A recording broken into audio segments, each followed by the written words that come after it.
I'm really excited about today. We've got my partner, Lyndon Hansen, here. Howdy. And we've been partners since 2018, known each other since 2007, 2007. So, I'm really excited to talk about what makes you tick, Lyndon, our partnership, deals, investments, your family. Got a baby on the way, 3 little girls already.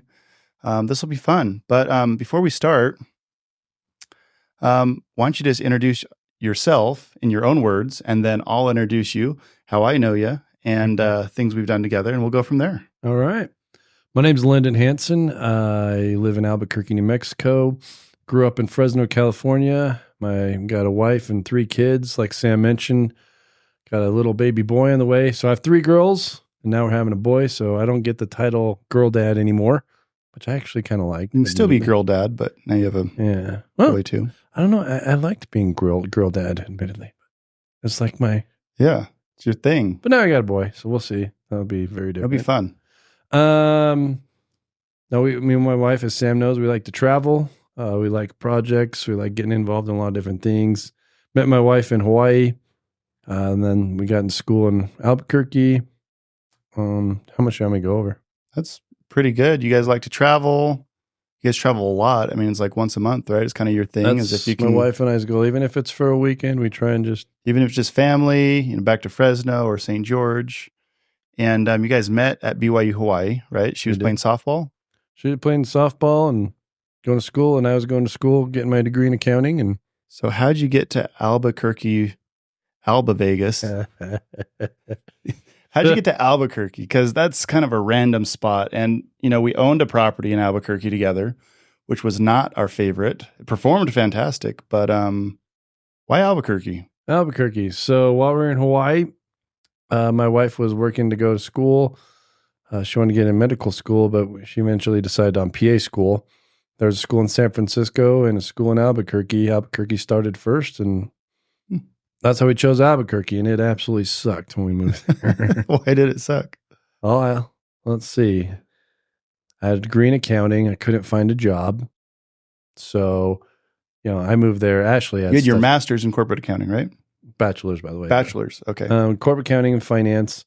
A lot of Albuquerque has satellite offices, meaning most people work in Dallas, Phoenix, or Denver. So when I was looking, there wasn't a lot of, and I didn't have any connections in Albuquerque. Right. Zero. I called a bishop of a singles ward because I thought he might know something, and he got me a job doing alarms. Okay. But Albuquerque our plan was to bounce the minute Ashley got done with school. Yeah. But then a year into it, met a lot of good people, started working, got friends with some people who owned an alarm company, and we started a trampoline park, as you know. And how long have you been there now? Jeez, man. I think 11 years. Sheesh. So you guys Almost never intended years. to stay. Now you've been there 11 years. Yeah, we moved there in 13, if I remember correctly, like January of 13. Yeah. And then we were planning on leaving 2 years later. And for sure. But we started a family. And yeah, I mean, Albuquerque has a lot of nice people. I mean, all your friends I've met are super nice. It also has a lot of drugs and violence. And I was going to get to that. We moved. Car break-ins. So we found a place to live. We rented a place sight unseen. It was someone else one of the schoolmates of Ashley, or someone, I don't remember how it worked out. So we found a cheap place to rent and got there, and we got things on our door saying they're going to be filming for Breaking Bad right in our backyard. No way. So, and then there's homeless people sleeping in our front yard. I never actually, I think I've told Ashley now, but I didn't tell her when I saw it. Oh, wow. Across the street, there was people sleeping. I mean, nice little section. It's close to UNM, and CNM is another community school. But just, I think where we were living and the people that were. So it's like legit Breaking Bad's type scenario. Drugs, homeless. One time I was out of town and doing alarms, and Ashley calls me saying she couldn't go home because the neighbor had been shot in the head. Whoa. I don't know if you know that, but I didn't know that. So there's like crime scene. I walk her to the house and have people go in Jeez. our backyard and shower sometimes. So With your that hose? I never saw it. Our neighbor said there's someone using our hose to shower. Wow. So that was the, hey, we got to get out of here thing. Yeah, that's pretty much the Albuquerque I know. That's pretty much, I mean, you live in a Actually, nice little let me neighborhood keep now. going for a second here. Okay. Then someone else bought where we lived, and they wanted to raise our rents, which you already know where we lived, Yeah. based on how it sounded. I'm like, well, screw that. So moved to somewhere else, and then 6 months later, or just in the morning getting ready for church, and look out the window, and I'm like, where's the car? Oh, no. And I thought my wife did an April Fool's joke Yeah. because, like, did you move the car for fun? Nope, someone stole our car.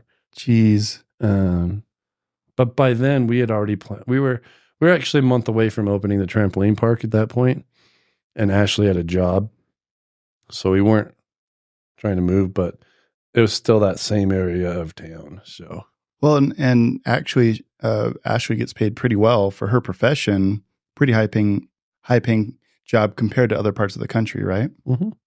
Why is that? Because nobody wants to get their car stolen? No one's lived there, I guess. No one wants to live there. I mean, New Mexico. So she's what's called a provider, I think it is. So there's providers and then doctors. Mm-hmm. And so they're always just trying to find new providers. New Mexico has a tough. And she's a PA? She's a PA, physician assistant. Does bariatric surgery. She loves it. She's got good docs she works for. Nice. But she gets paid more because she's willing to live in Albuquerque. Pretty much. That's part of it. Yeah. Yeah. Yeah.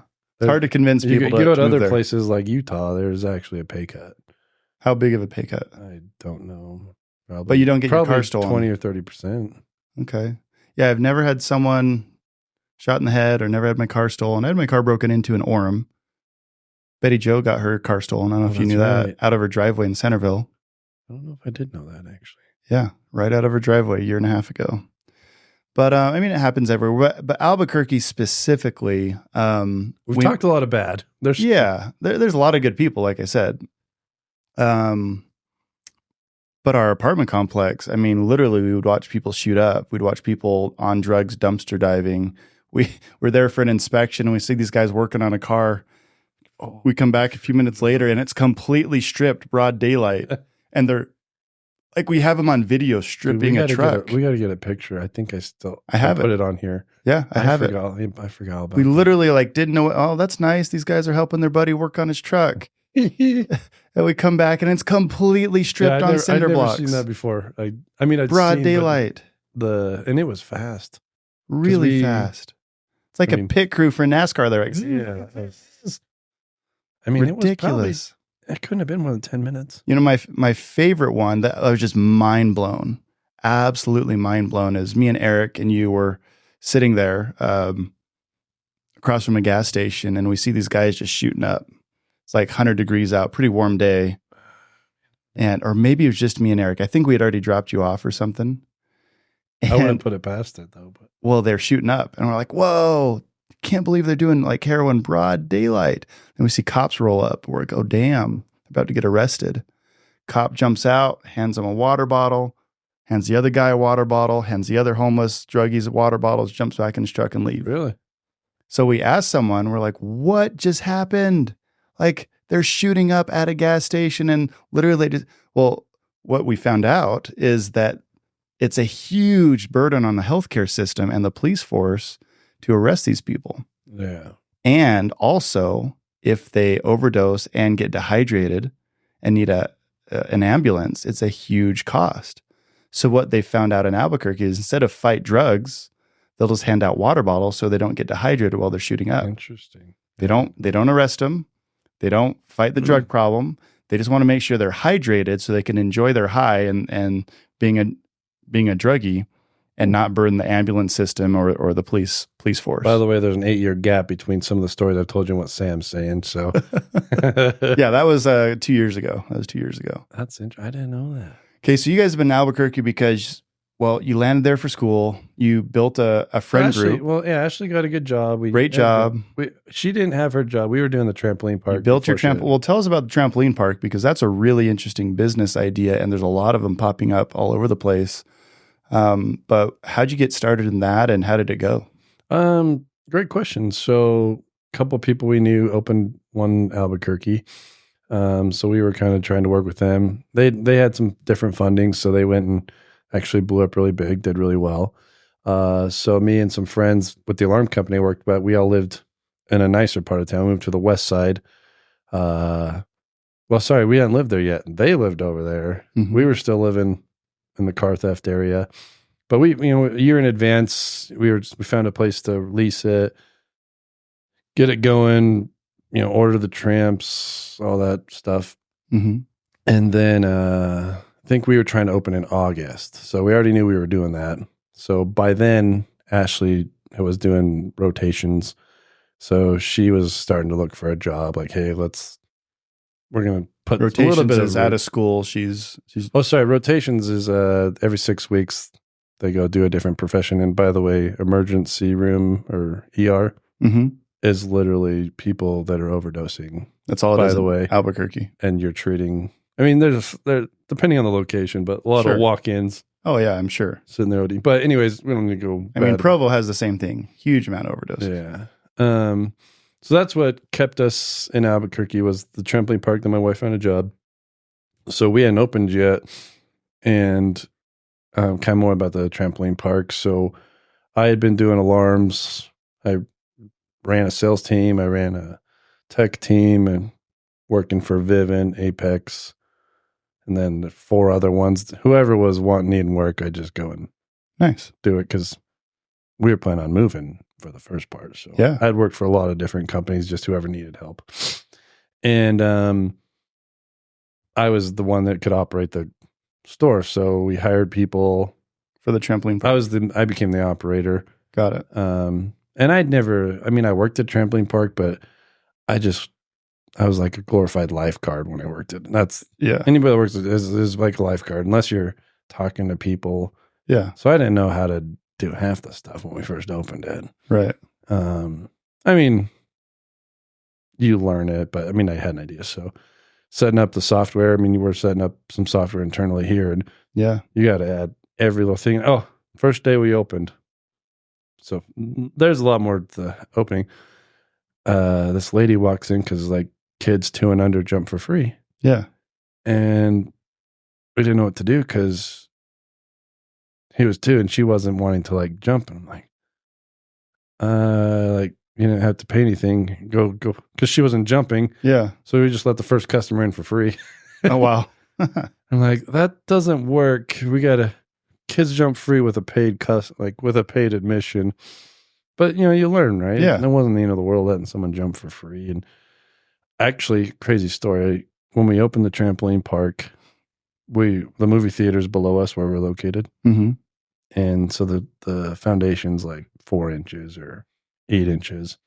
So you could see down below the hallways and stuff. And the trampoline park had these like 8-inch anchor bolts, Mm-hmm. which most foundations aren't even 8 inches on a house Yeah. And I'm like, do you guys usually hit dirt? You're like, yeah, we usually hit dirt. I'm like, okay, like we can't use those. Yeah. Because they're going to, like the ceiling tiles, they would hit the ceiling tiles in the movie theater. Right. And so, long story short, the compliance company, they're like, hey, we can't sell you these trampolines. Like, because They're supposed to use 8-inch bolts to anchor them down. per our, so we have to salvage it. So they actually salvaged the trampolines. It was going to cost like $150,000, $200,000 Jeez. for the tramps. And we ended up having to I'm trying to think. That's probably no big deal. We had to buy the trampolines from someone else. Yeah. They produced them, but then they had to, from a liability standpoint, sell it to someone else, and then we bought them. So we actually got them for like half price. Oh wow. So actually, Nice. made out pretty good. And then he came and installed it, but we were there every night, like doing ninja parks. It was fun. Yeah. But difficult. And insurance was pretty crazy, right? Yeah, insurance for those things, by the way, is like $12,000 a month. Back then, I think it's gotten better. Interesting. But $12,000 a month. What were you guys typically bringing in a month? anywhere from $30,000 to $60,000. And so what was your, Break even was right around 30 grand. I was going to say, what was your break even? Yeah, between payroll, rent, and insurance, around 30 grand. And most businesses, I've come to realize, if you can do $500,000 or more in most businesses, you're making money. Yeah. Maybe 400, but What was your best month? it's February usually. February. And how much would you guys typically make that month? 70,000. 70 grand. 60, 50 to 70. I mean, we weren't big. Now, don't get me wrong. Some trampoline parks do way more than that. Yeah. But we were only 8,000 square feet. Oh yeah, that's not super huge. We were very small. It's like 4 garages Yeah, it wasn't very or big. 8,000 square feet. Maybe 9. No. That's a decent size. 8,000. Like you go to a big trampoline park, I mean, 30,000 square feet. Yeah. Yeah. And we were next to the mall. So we had Old Navy and then the food court. That's a good traffic. And finding a place that had 18, 20 feet clear height was a little difficult. That had a good location for people to come to. Right. So had we probably had a bigger location, we probably could have handled more volume, but Yeah. Interesting. So you guys started that what year? 15. And when'd you sell? 18. So ran it for 3 years and then you sold. And you were So actually one of our we listed it for sale. So another group bought like a whole strip mall. Albertsons closed down. mm-hmm. You know, Albertson or Smith's, Yeah. whatever. The grocery store wasn't there. So someone bought the whole shopping center and then they were putting a trampoline park in half of it. I'm like, dude, I can't compete with these guys. Like they're going to come huge. Yeah. So like, we got to sell. Like we won't be able to compete with them. Yeah. And one of our business partners was like, I'll just buy it. I'll buy you guys out. So we had like 2 people interested in buying it, but he just bought us all out. Oh, wow. So Does he still have it? he actually just closed like last month. Closed it down. Not by choice. Really? They didn't renew the lease. Oh. But he had paid it. He did good. He did fine. I mean, he didn't do anything with it. Once he bought it, he brought in a good manager and brought in a team, but he's the only one. He paid us all off. He got a loan. Mm-hmm. And then I know he had no debt or anything on it, and but they didn't renew. He was actually trying to sell it. Yeah. And then when he was going to get the new person approved, that's where I go, we're not going to renew your lease. Wow. So, Interesting. which is weird because it's at the mall.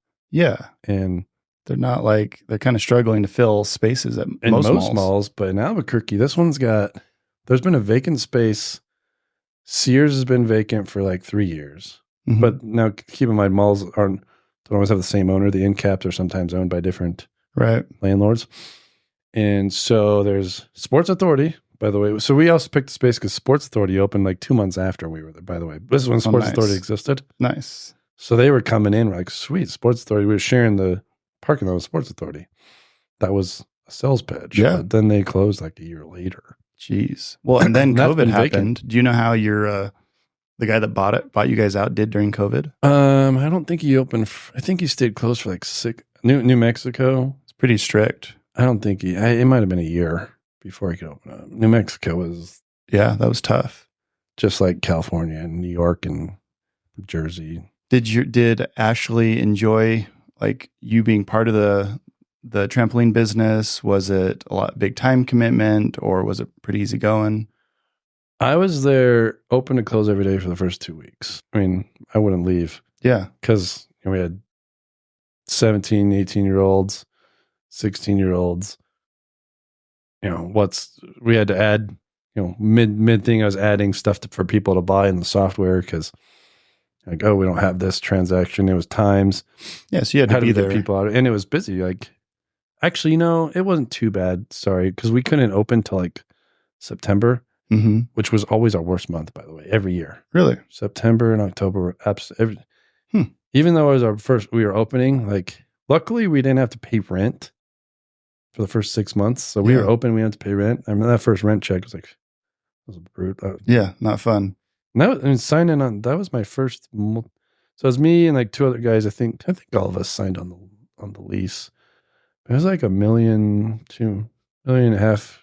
contract. Yeah. It's like, man, It's a lot. hopefully we can pay this. That's a lot.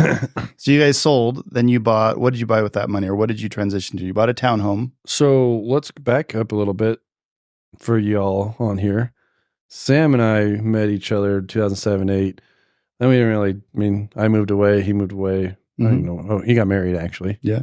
And then I went to BYU Hawaii. So we hadn't talked much. I mean, then Sam I knew we got into real estate, I think 2010-ish. And so I'd randomly talked to him, but then you were starting to do investment properties. And so I had been watching what you were doing. I think we'd had random conversations, but when we sold it, it's like, I want to buy a house. Like, called you, and you're like, so we went to, we're in American Fork. Went to Lehigh. Went to Lehigh and looked at the Edge Homes model home. Yeah. And I think I had sold like 20 or 30 of those townhomes at that point to investors. I had bought 2. That's right. You did have one was I think right. Yeah, I bought really like the next street over from you.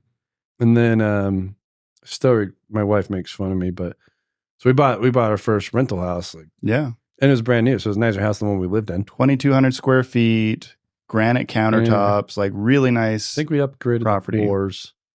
Yeah, I had all my investors at that point upgrade. I did not do upstairs. Waterproof floors. I left the down. I didn't. The main level of upstairs. I'll take the carpet for now, and then I'll upgrade it after the carpet gets trashed. Sure. So I didn't do that, which is common. So great investment. You bought it $280. It's now worth about $480. I've had the same renter. You've had the same renter for 5 years. If he ever hears me, I love the guys. Love the family. Awesome renter. You're making like what, $500-$600 a month cash flow? Yeah. That's a great investment. You've gained $200,000 in equity in 5 years. That's not bad. And my wife said, "Do you want to buy 2?" I'm like, we should have. Dang. I should not have sold mine.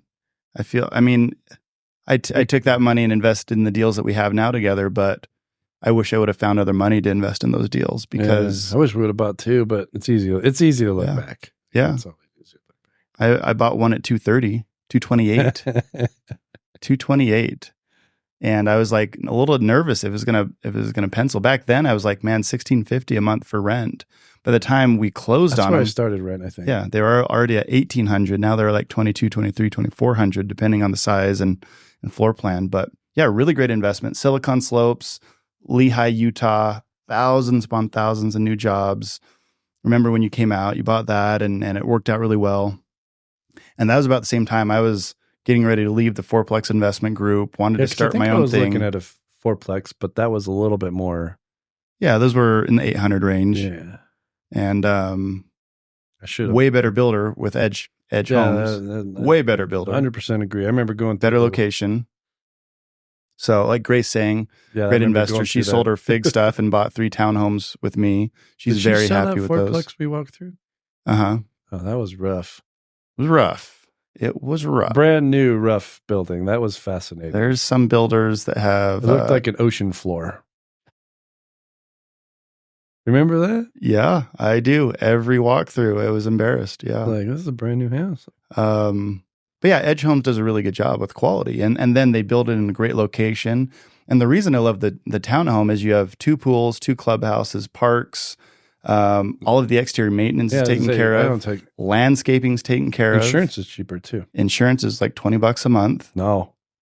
17? Like 10. 10. I'd pay like $100 a year. Because, your HOA on townhomes includes all the exterior. So the only reason you have an insurance policy is to cover the deductible for the HOA's policy. Pretty much, yeah. I forget the name of it. And then a tiny bit of liability. And someone told me about that. I don't know if it's you. Yeah. There's a certain word you use on the townhome because if you just go get a quote on townhome, you're going to pay $700 or $1,000 a year, whatever it is. Yeah, it's a different policy. You're covering a $10,000 deductible. Yeah, basically. So really good investment. So then we start this idea together and I'm like, hey, I want to buy multifamily. I want to syndicate it. I need to figure out how to find deals. I didn't know how to underwrite deals. I'm not, an Excel whiz, not a spreadsheet master. And so, you said you were interested and we figured this out together. And we went, where did we go? We used the Provo Land and Titles office. And Spencer was there, I think. Oh, we used my buddy's office in Lehigh. But was it Provo Land? It was David Warner's, his brokerage. Oh, that's right. I remember using that. his office. We were just like little conference room, throwing numbers like, hey, man, if we buy something at a 8 cap and if we force appreciation, cash flow, how do we make money? So that was A, how do we make money? And then I just wanted to take investors like you and pool them together and help them buy better, higher cash flowing investments where we controlled the outcome a little bit better because a lot of my investors were not good at managing their units. And then all of a sudden we bought a hotel in Farmington, New Mexico. Well, we looked around. We raised money with Robert and Rod. We did a couple deals with them. when did we go to the mastermind? That was before. That was 2019. So I went. My first time I went was August of 2018, And I think you got involved in like February, March 2019. Right. We raised some money. We went to Denver, and then we went to my Sarasota. Denver would have been like May, June. I don't remember when Sarasota was. I think that was after. Probably after. But yeah, so we're learning, paying a ton of money for this education in multifamily. You're learning, I'm learning, we're learning together. We're in my basement underwriting when you're in town. We invested in Mount Airy. We invested in Mount Did we do Airy, that before the hotel? Cincinnati. Yeah, that was 2019. So we raised money for Mount Airy, Cincinnati, 384 units, 82 units. Raised money for Atlanta deal with those guys. In Dallas. And then Dallas, Sunset Terrace. So we were trying to learn under an operator and very experienced syndicator because we didn't want to make mistakes that other people make. We wanted to get past that learning curve because taking other people's money is, a very serious thing. You know, we treated it with a lot of respect and really didn't want to screw up.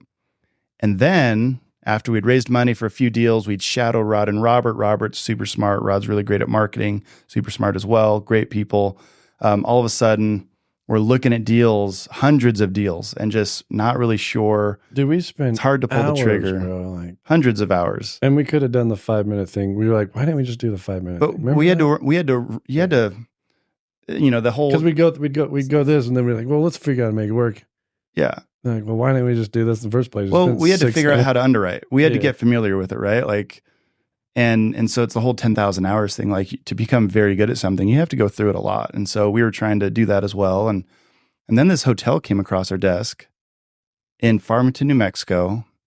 I'm like, man, it looks ghetto. It's Smurf Blue. We met David Legat at the Legat. Florida thing. So Yep. I was actually doing some stuff with him at his hotel. So he was doing stuff, and Lyndon was helping David Legat with his hotel in New Mexico and So that's in what Albuquerque. triggered a little bit of the hotel. So we're looking at hotels a little bit. We have some friends doing well with hotels, and then this hotel, I think they were asking $1 million $1 million. for a 96 room Full hotel. circle here. The broker that found the trampoline park for us, Matt, Mm-hmm. that's how I found out about it, is because Oh, he was the actual brokers were in Colorado or something. I don't remember Mhm. that. But they were using his license to market it in New Mexico because got it. So that's actually how we found out, because they like popped up. So just so you know, I so we're forgot about underwriting this hotel, and I'm like, we're learning all of a sudden how to underwrite hotels, all the different lingo and the ways you measure things, and we're like, man, it could be a good deal if we like fixed it up, but it was painted Smurf blue. I dropped by and visited it, and I was like, dude, this place is ghetto. Like, Well, let me. I remember. I'll jump in here for a second. It made sense at $700,000 to buy mm-hmm. from the financials, but we hadn't. So we offered. Do you remember? We wrote an offer. So for we wrote an $700,000, offer but we hadn't seen it yet. that they had accepted. No, they didn't accept. Then we saw it. No, they didn't accept 700. They They didn't. said no. Oh, that's right. And so I was like, whatever. I don't care that much. But then so I went then- and saw it, right? Not yet. I don't think you ever saw it yet. You'll remember in just a second, because we went together. But then the broker called me back. He's like, hey, we dropped the price to 500, but I still have the same financials. I'm like, are you serious? Like, dude, heck yeah. So we wrote an offer for 500. I think it was like our first accepted LOI Yeah. that we were like, yeah. I think we frame we have a picture of that or something. We I don't know. should. Anyways, We should have a picture. and so I called Choice Hotels and then one other one. I can't remember the brand. So we met up with the friend because we were like wanted to put it was an independent hotel. And then now we're And here. then I dropped so by. we had an offer of 500 because it made sense at 700 to buy it from a financial standpoint. Yeah. So we're here with a flag. Yeah, let's just say Choice Hotels. I can't remember the other one that came, but Yeah. Now go. Thinking we could franchise it. I drop by and I'm like, bro, this place is dirty. Like I look upstairs and it's the whole second story shut down because of roof leaks. And there's like raining and there's like buckets all over the lobby from just leaky roof. It leaked through the roof and then through the second story floor and then in the to bathroom. the lobby. I think there's one in the bathroom too. There's one in the bathroom. The guy attending the desk, I stopped by. Furman. Was it Furman? Wasn't Furman. It was the older maintenance guy. the older guy. Anyways, kind of one-eyed looking, like he squinted with one eye, didn't have a lot of teeth. Really nice guy, but I was like, okay, what's going on here? This is a little more ghetto than I expected. And, you know, I drove around, looked at it. Keep in mind, wait, was this before we showed up with the... This is me on my own. I stopped by on a fishing trip because it's next to one of the best rivers in the world to fish. So I saw it first, stopping through on a fishing trip. San Juan River, amazing fly fishing. So it was kind of fun to buy something close to that. But I was like, man, I don't think we can buy this. Like it needs needs all new roofs. Really ghetto. You saw it before? I saw it before you. That. Yep, I saw it before you. And so what did we do? Did we cancel the contract at that point? Well, we were trying, no, Choice Hotels and I wish I could remember the other one. Travel Lodge? Well, that's the flag, right? Of Okay. Choice or whatever it is. And because the Holiday, what was the Quality Inn Suites had sold down the road for $1.8 million or $2 million. Yeah. And we were like, hey, what's it going to take to put money in to make it nice? Yeah. So they came and analyzed it, took a look. Because we still wanted, $500,000 wasn't, and this, because we were wanting to do apartments. Yeah, we thought maybe hotel conversion. What's 500 times, $105,000 a door? Yeah. It was 110 units. This is extended stay. So I had stovetops, things like that. But this is something like $1 million to put a flag on it. Right. So by the time you pay 500, and that's just, that doesn't fix all the things. This is just to make it like cosmetic. Yeah. Right? And Quality Inn sold for 1.5, and we would never, interior corridor. Quality Inn was way nicer than this was a drive up. This is exterior door corridor, open corridor. 60s build, right? Or was it 50? It might have been. It was 60s. It was like 63. 60s. So we walked away. But it had a huge dance floor, bar area, nightclub. It had a second one. Two bars, restaurants. Dance room was pretty cool, actually. It was pretty awesome. It had a pool, great potential. But yeah, we walked away. A pool that hadn't been used in 10 years with a leaky pipe. Yeah. So we walked away. And an alligator, I $500,000. swear, lived under there. But yeah. And a couple months later, it's still for sale. And we're like, geez. And then you're like, let's just submit an offer at 60,000. No. What was it? So I called the broker in November or something. I was actually sitting at David's hotel. Yeah. I'm like, hey, you sell that place yet? He's like, no, we've had a couple offers, but everyone's walked away. I'm like, okay, tell you what. It's like, have the owner file an insurance claim on all the water damage, because that was the biggest problem. Yeah. Because it was the roof one, but then remember the other section, you couldn't even use it because the water was leaking from the water pipes. Right. So it's like, file an insurance claim, get everything fixed, and we'll pay $500,000. Yeah. Or we'll give you $50,000 to $100,000. He's like, okay. And I can't remember who the broker was. Do you remember? Can't remember their name. But he calls me back and he's like, he wasn't interested in doing the insurance claim. I'm like, well, what about my other offer? I'm like, you serious? He's like, yeah. I was like, but I wish I only said 50. Yeah. I said 50 to 100. I was like, yeah, ask him. He's like, hey, accepted your offer. I'm like, I was excited, but it was like, wait, what'd you tell him? I was like, I was thinking 50 and you told him 100. So, it wasn't. So I think we paid $90 for it, $1,000. We haven't told a lot of people this, actually. We haven't. I don't think we have ever told people these details. The actual numbers, no. Literally, I just wired the money from a bank account. And then your half of the purchase was rehab money.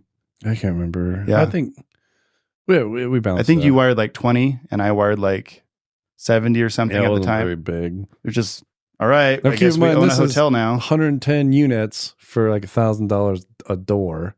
And it was operating. This wasn't closed down. There's people there every day.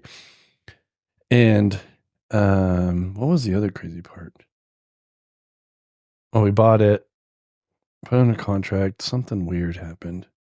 Oh, so the Quality Inn, they had owned that Quality Inn. Remember that? Mm-hmm. What? I know you maybe you'll remember. What did they have to write a check? What was their debt on it? Oh, I was waiting to go over this. Yeah. So this part doesn't make sense to me, and it's crazy. It's the craziest story like we'll ever have on a purchase. The guy had bought it for 3.2. That's right. Something. It was over 3. I mean, Paid 3 something for it, ran it into the ground, had allowed drug trafficking, had allowed human trafficking. We didn't know this when we bought it. Obviously, they didn't disclose that. Hid it from us. He actually had a do not trespass for the police force. He did not allow the police on the premises without a warrant because his cash paying clientele were drug dealers, human traffickers. We had no idea about any of this. We just thought it was a rundown hotel. So this guy ran it in the ground. He wrote a check for $1.6 million to sell it to us for $90,000. And I'm like, wait, he could have rehabbed it for $1 million. If he had the cash, what the heck is going on? Why did he do that? Didn't make sense to me, but we literally paid cash under $100,000 for a hotel, 96-room That was hotel. a pretty wild story. I don't think we'll. Yeah, 96-room hotel. Paid cash for it. We go there. We start traveling there, and we're starting the we rehab. Closed on December 26th, I think, or it's like 20. Was it? It was like the Christmas 18th. Eve, or It was like the 18th or I can't 19th remember. or something. It was really close to. It was a week before Christmas. Right after Christmas, we head out, like on the 26th. The lady. We were there for New Year's, The right? lady. Luckily, we had that lady that I knew because I'd stay there for alarms. That's kind of. Yeah, you kind of knew the area. Her name. What was her name? I don't know, but she managed one of the other hotels, like a nicer one. So we snake one of the managers, hire a new manager. Then we start finding out about more and more issues that were hidden from us. Like the marsh. So I think the first day we were there. So yeah, one of the you with first days me? there, we're at Subway. No, this is on the site. The Marshalls. Remember the Marshalls? Wait, that didn't happen until later. That was the first week. Well, whatever happened, Anyways. we meet the sheriffs at Subway, and they're like, "You But just bought the lots of law hotel? enforcement run-ins. You just bought the hotel?" They're like, "You don't want to buy that." I'm like, "Well, we already bought it. What's wrong with it?" It's like, "Oh, human trafficking, drug trafficking." And we're like, "Oh, You know, it might have That's been the not same cool. day because after we probably went back and then the marshal showed up yeah." watching So 2 units. drug trafficking, I mean, that's fairly common. Human trafficking, like not okay. Like those people need to burn. Shit. Really not cool. So I was pissed. I'm walking around like let's get these mother effers. Like I'm not okay with that. And obviously we don't want the drug traffickers there either. But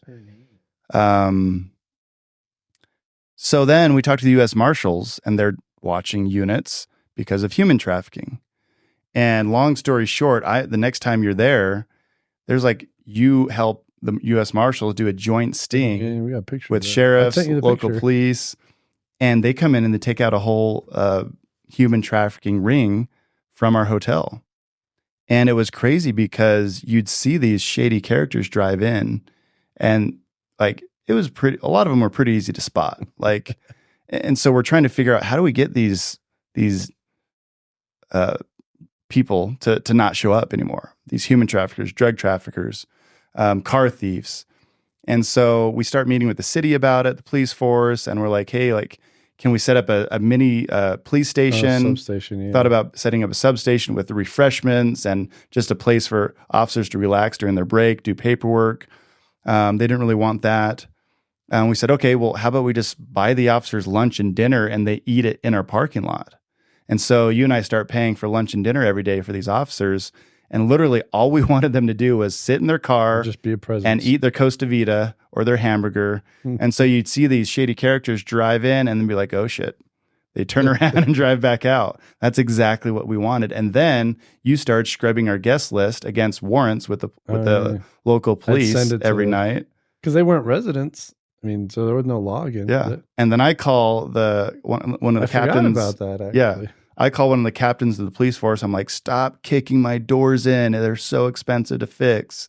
He's like, what? I'm like, just come get a master key. Like, we'll give you a key. Like, if you have a warrant for someone, stop kicking the door in. That's so annoying. He laughs, and I'm like, yeah, just go to the front desk, get a key. And so, I mean, we're working hard to turn this place around. They get the human traffickers out of there. They get a bunch of drug dealers out of there. You remember the huge drug I don't think bust? we're bringing up the very important fact that this was 2019. 6 weeks after we bought it, COVID's. Yeah, so we're dealing with all this crap already, and then the COVID shutdown starts. But hold on. Remember the big drug bust they did? Guys, they were bringing out AK-47s, like giant machine guns, huge packages of, I'm assuming, Were you cocaine or one? something. Was I there? I was there for that I might one. have missed that one. Yeah, I went into the room after. I had other ones. That was the room where the lady had the book on her desk. The mafia one or something like that. She was a cartel wife. Well, yeah, she was pimping out other girls. She was a hooker, also a prostitute, also prostituting other girls, but also running drugs. And she had a book on her nightstand, How to Be a Cartel Wife. It's like a self-help, self-education book, how to learn to become a cartel wife. And I'm like, this isn't real. Like, what is going on? Drugs all over the place. So yeah, we're dealing with that. We're getting the place cleaned up. And it took, 2-3 months. And pretty soon people got the idea, like, maybe don't go to the Rimrock because there's police on site. Well, we had a section. We had the rough section, but we had the okay section. There was an okay section. So we still, There's but two when different COVID sections. came out, we lost all that. Yeah, COVID, the shutdown Business. happens. Then we're like, great, let's apply for a PPP loan. We don't want to have to fire employees. We don't have to, people lose their jobs. Let's talk about some other crap. We had Toilet paper. $40,000. We couldn't pay so COVID happened. So we were cleaning it up. So we lost our cash flow. And then we had COVID because there's people that came. I mean, that hotel, what was her name? The lady that worked for us was married there when it was. She got married back in the day there, yeah. And she was cleaning up, but we lost. And then working hard. Because of COVID, there's a big horse race that happens every March, which March was the biggest month at that hotel. Yep. And we missed out on that. So it was like, I mean, I don't know if you remember, I was getting the bills in my house. It was $20,000, $30,000, $40,000 utility bills we couldn't pay. And then, I mean, we could probably speed this up more now, but PPP loan kind of came in and brought us up to speed. But then the COVID thing you worked out with the fire marshal, or he referred it to. Mm-hmm. So we're working with fire marshal. So to back up, we're trying really hard to work well with the city. They were excited. We're tearing the units apart at the same time. We're tearing units apart, remodeling units, fixing the roof, fixing this, fixing that, trying to hire better employees. Working with the city, saying, "Hey, like they were pretty happy with us. Like we were cleaning that place up, helping them arrest, undesirables." And fire marshal was like being really nice to us. Like, "Hey, this is not up to code at all." I'm like, "We're trying. Just like work with us here." So they knew how hard we were working on cleaning the place up and doing the right thing, getting human traffickers out of there, drug traffickers out of there, prostitution out of there. And when the shutdown happens, they call us and they're like, "Hey, we need a place to house quarantine people who are not sick." So if they tested positive or they had been around people with COVID, New Mexico wanted them to be quarantined for 2 weeks. And so we said, okay, well, what can we charge? They said, you just tell us a price. What's your nightly rate? And I'm like, well, right now it's like 38 average. Anything we can do, $25. Can we do 90? Can we do 90? They're like, okay, fine, 90. And I'm like, oh, cool. What else? And they're like, well, we need 24-hour security. And we need meals, 3 meals a day to these people. They cannot leave their room. What made the most money? Yeah, we were paying somebody like $8 an hour. We paid our employees that lived there to sit there in a vest and just call the police if anyone left. And so we're making a nice profit on security, making a nice profit on food. Not an amazing profit on food, but we had 96 rooms. We had to feed them. We had to feed them. And it worked out really great. It actually saved the hotel, made us a great, nice cash flow that we could then keep operating off of.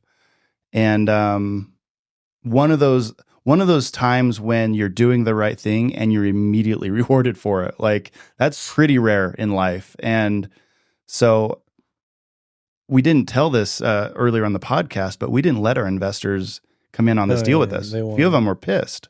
They called me, like, "What? Why are you holding out? Like, why won't you let us invest in this deal? This has amazing upside." And I was like, it was so much work, so high risk. I didn't want to let you guys in on it because and after we had it a couple months, like they were pretty glad they hadn't invested with us either, hearing what we were going through.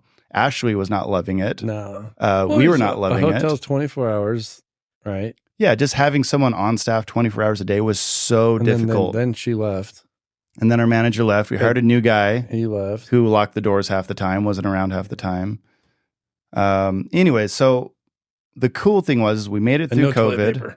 The toilet paper runs. We had employees running 3-4 times a day trying to find toilet paper. And it was rough because of COVID, the shortage. People being drunk and all over our place. And it was a lot of work, but it was also fun. We learned a lot and had to replace a sewer main. We did that ourselves. We rented a backhoe. That was so gross. The city, people flushing needles and all sorts of stuff. I forgot about that. I didn't forget, but So we're making pretty good cash flow. And then we're like, let's just sell this thing. And we list it. And someone that owned 27 hotels saw the opportunity, saw that we had already kind of done the heavy lift, was get the drug dealers and human traffickers and vagrants out of there. And they had the cash. They came in. We actually seller financed it to them. They wanted to save their cash to remodel. We got our cash. We got all our cash back out, and then we tripled our money. So we got our cash out, and then had over a $200,000 note that they've been paying on us ever since. And it's great. It worked out really well. We tripled our money, which, if you know the numbers, it sounds cool. It wasn't a huge number. Cool, I'm just going to stay. I'm not going to give people the real numbers. We haven't said a lot of that. We haven't told people that, but paid $100,000. We made our money in the buy. Yeah, I made our money in the buy for sure.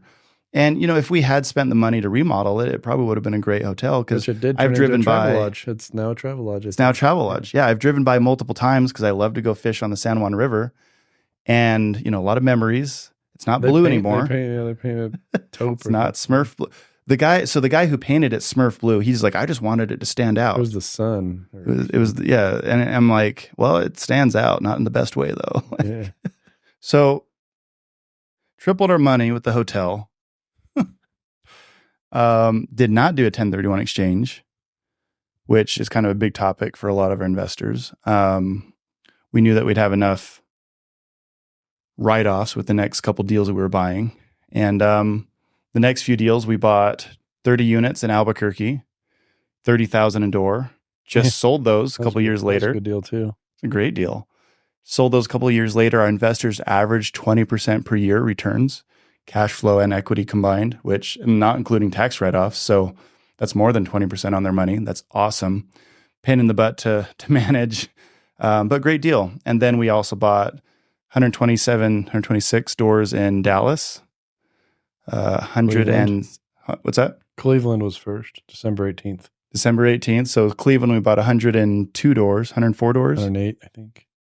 Right around there. 100 and I think it's 100. Yeah, anyways, 100 doors in Cleveland. That's Fairmount 1. And we bought 127 doors in Dallas, 160 doors in El Paso with Michael Young, his 1031. And that whole purchase was like our really jumpstart into syndicating. We went from having a little hotel that we bought on our own to buying about $50 million worth of multifamily. Not having anything. From October to December in 2020.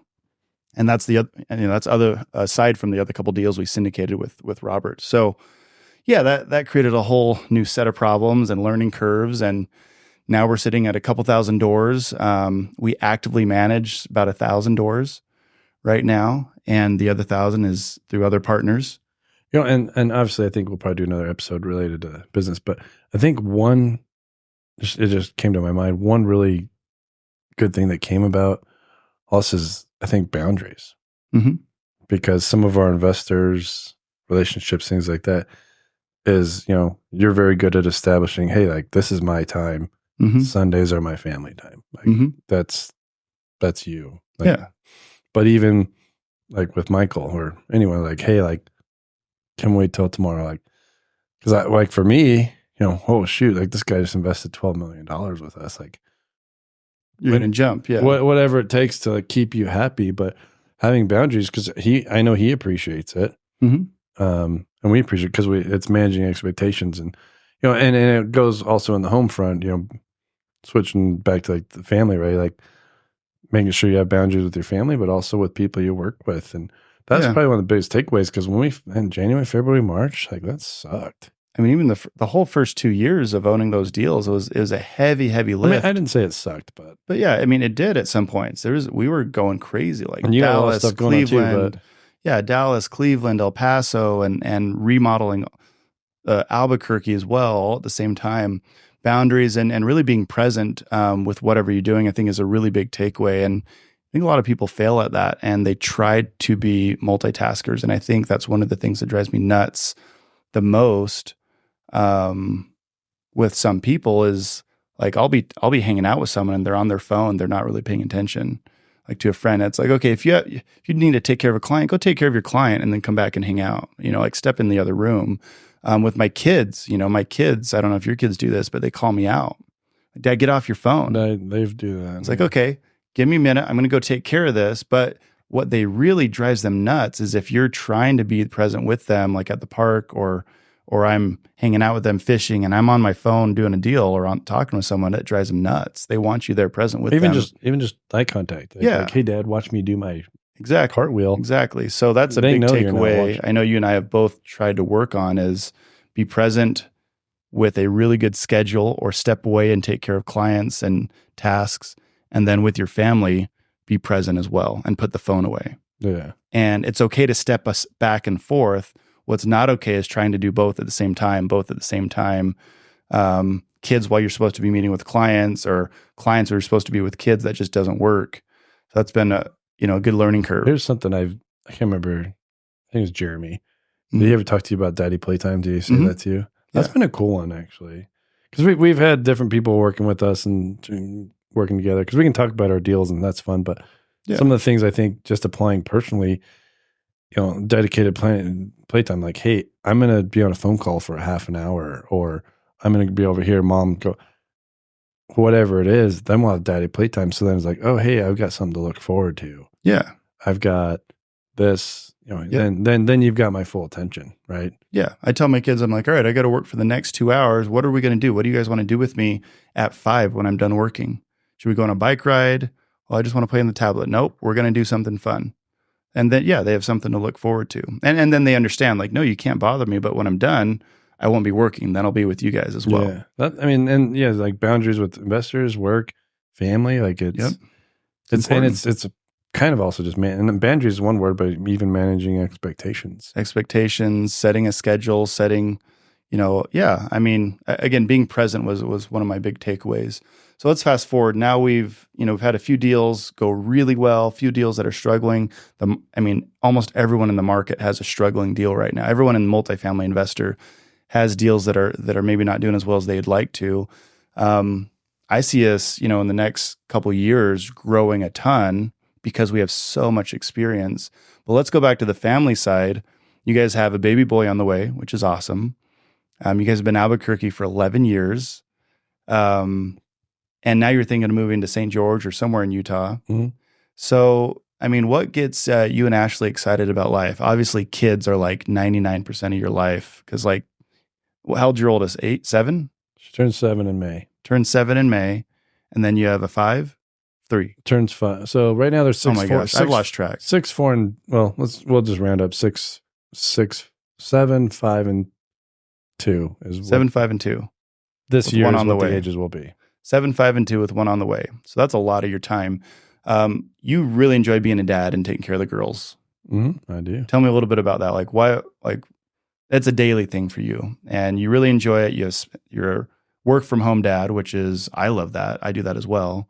But tell me about like kind of why you like that, what you like about it, and just talk about that. Great question. I never really thought about that before, but it's fun for me to watch the kids learn and grow. And I think the presence thing is a huge difference because there's times I'm not very good at being present, like being on the phone, but watching them learn new things and what you've taught them. And I did this drawing thing with them and now they drew pictures of razors. Nice. And now they'll go draw pictures of razors, but razors as in the ones you drive. Yeah. Like Polaris razor. Yeah. There's a cool video and, it's things they're interested in, from when they were born to now to growing. Because I've seen a lot of these things where time goes by super fast. Like, I've been here 11 years. I'm like, wow. Like, I was thinking about because you've got a lot of pictures of your, you have tons of family pictures throughout your house. Yeah. And I actually was gonna tell you this. I was like, it's weird. Like, I mean, let's call it 2018. What's 6 years, right? Mm-hmm. Liam's gonna be 12. Heidi's gonna be like possibly out of the 6 more house years. Yeah. in 6 years. I'm like, time goes by fast. So I think about that a lot. Yeah. Of I'm not gonna get these experiences ever again. Like, yeah, It's your house huge. is messy. You've got Legos in Liam's room. So what? Because that's gonna disappear and before we know it. So I think Yeah. about that a lot. And I'm not always the best being. Phone's a huge distraction, I will admit, but Mm-hmm. I like being able to see those opportunities, and and even when they start school, like, shoot, your kid's gone half the day anyway. Like, Yeah. like It's crazy. So while they're young, yes, I mean, and I've gotten better, like way better, but that's also At being managing. present. Well, not just that, but even like with because sometimes they'll come in, right? Like, we've got this office. Oh yeah. Someone comes in, oh, Dad, like, oh, shut up, like, Yeah. I'm in a meeting, and I remember. But like that goes back to the boundaries, right? Like, hey, here's the expectation. Yeah. Doing this because people, and especially during COVID, like working from home Working from home was a challenge, big and I thing. remember hearing screaming babies, and I've had that as well, screaming kids in the background, and Or in the Michael car being or like, whatever. "What? You guys are not professionals. Like, what's wrong with you guys?" And I'm like, "I'm a work from home dad. Like, yeah, we'll get the screaming kids out of the room for the meetings, but there's gonna be a lot of meetings where we're taking care of kids." Calls it out, when he calls out of the blue or outside meetings, like, that's different. Yeah, too. so scheduled meetings, like, and we were talking to Michael every day. Yeah, we were talking to him every Like, day. Every day. It was a little bit crazy. So there's gonna, that Yeah. was bound to happen. Yeah. Either way, but no. So back to what you said. You only have your kids for a little while. Time flies. You have your kids for 18 years at home, and I intend to make it an amazing 18 years. Like, I spend a lot of time with my kids right now. I don't work after 2 p.m. on Wednesdays because they're with their mom. right. I drop them off at school. If I have them for the weekend, I drop them off on Monday. I don't see them again until Wednesday after school right now. So I drop them off to school. But if I don't have them for the weekend, I drop them off to school Friday, and I don't see them till the next Wednesday. And she definitely doesn't let me see them just if they're, want to see me, or if I want to see them. It's a no-go. So that's tough. And I realized that they had a lot of pent-up energy. They missed me a lot, and they just maul me. And so I was working till 5, 6, 7, 8 at night on Wednesdays, trying to spend time with them here and there. And what I did is I said, I'm going to work Saturdays more, get stuff done on Saturdays while they're playing with friends, where they're goofing off or sleeping in. And I'm not going to work after 2 p.m. on Wednesdays, because that's when they need me. That's when they're like, "Dad, we haven't seen you in 2 or maybe 5 days, depending on the schedule." And now we just hang out. And now we go on bike rides. We don't sit around watching TV. We're either jumping on the tramp, going on bike rides, going to the park, going fishing. I have a cast net now, which is super illegal unless you're going for carp. But we're throwing the cast net in the lake and trying to catch carp, maybe catching a catfish or two. They're loving it. So I'm taking them out. And instead of them getting home from school and just being stuck doing homework, or, not being able to see their dad, I've seen a huge change in them and how they respond, their energy, their happiness. And it's been awesome. It's been really cool. But you only get your kids for 18 years. So you might as well, you can make a lot more money later when they move out, is kind of my mantra. And, a lot of people's high income earning years are when they're in those, they've been doing something for 20 years. Like, they've moved up their ladder, whatever they're doing. Mm-hmm. But I've noticed it. So we went and saw family, but we didn't watch TV or shows like all last week.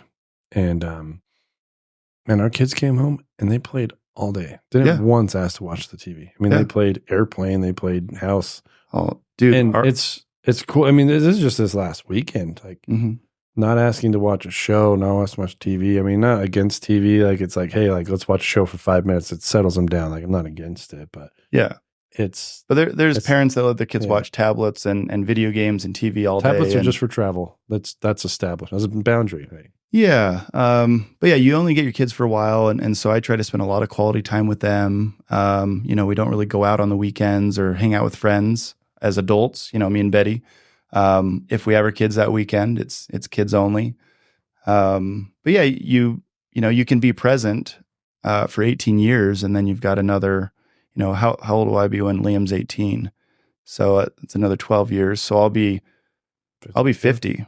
I've got another 30 years to work and make money at that point. I would rather hang out with my kids. And I mean, I love being a dad. And that's one thing I know we have in common is I just love hanging out with my kids.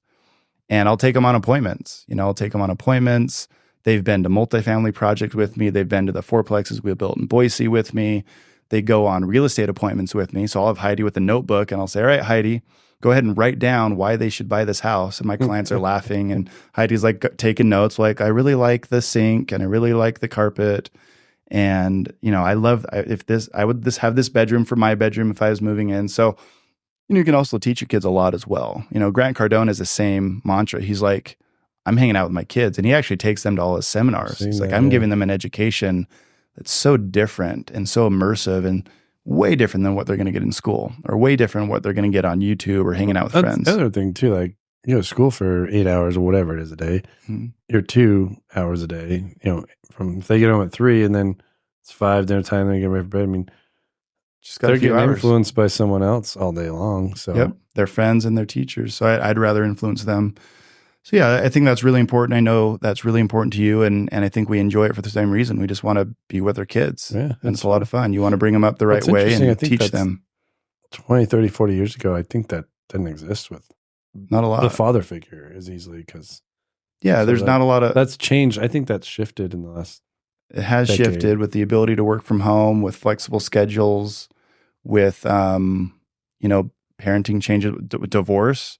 I've had friends go through divorce, and even dads that weren't that way, all of a sudden are like, oh, like I don't get to see my kids every single day anymore. So the time I do have with them, I've got to be present. And that's interesting because I was actually primary caregiver before the divorce. Like I was with my kids every single day unless I was traveling. Liam woke up from his nap. I had to run upstairs, and I worked from home already. And I actually worked from home from even before Liam was born. So, but I've had other friends where they absolutely have this shift where all of a sudden they're like, I got to be present with my kids. And it's cool to watch. It actually changes. So I think there's been a whole social change in parenting in general with dads more involved. Working from home makes that easier, but also divorce. I've seen that make a huge change, sometimes for the better for the dads. They actually have to show up, and sometimes better for the moms. I know a couple moms who were super uninvolved. Either they worked or they just didn't love being a parent. And all of a sudden they've got limited time with their kids.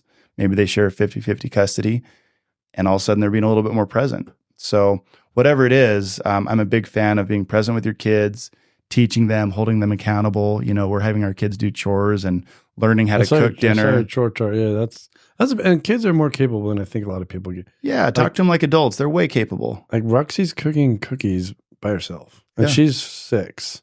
Yeah, but she knows how to read. So I'm like, what's the recipe say? Like, here's the stuff. Like, I'll show you, but you're doing it now. Yeah. Speaking of phone distraction, Meadow Creek call. I forgot. We're 8 minutes late for the Meadow Creek call, and we're out. Don't film a podcast and forget about your asset management meeting. We got carried away. We'll be back for part 2.